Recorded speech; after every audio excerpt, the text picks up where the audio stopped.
Sige na, Pogi. Sige na.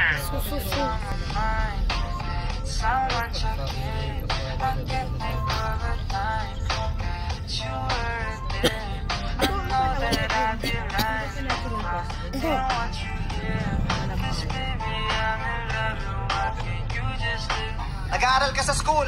Opo. Pag di mo pa naman nakuha to, 1,000. Spell, P-E. P.E. Oh, ikaw. Ilan taon ka na ba? 12 po. 12. Spell, 12. Opo, meron totoo. 1 po. Oh, ito. Nag-aaral ka sa school? Opo. Pag di mo pa naman nakuha to, 1,000. Spell, P-E. Opo. Oh, ikaw. Ilan taon ka na ba? 12. Spell, 12. Gusto mo go pa rin. 1, 2. Oh, ito. Ha? Adjective. Naman ang verb.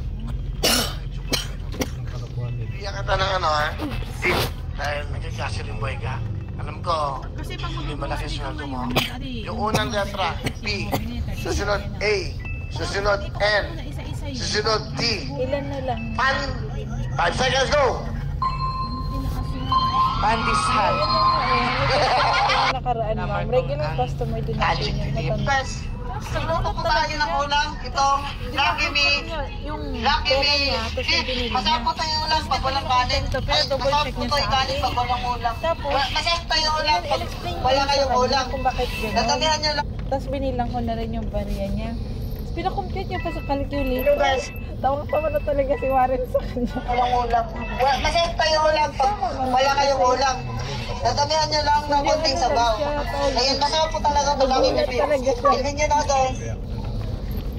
Dito po tayo magluluto. Lagi na gulat yung mga customer sa mga binili. Puntihan niyo lang ng tubig para medyo madaming sabaw. Pero natawa talaga sa matanda na. Niluto po tayo ng ulam. Itong Lucky Me. Pinakompute niya pa sa akin yung calculator. Nakasystem mo na. Hindi na kasi doon yung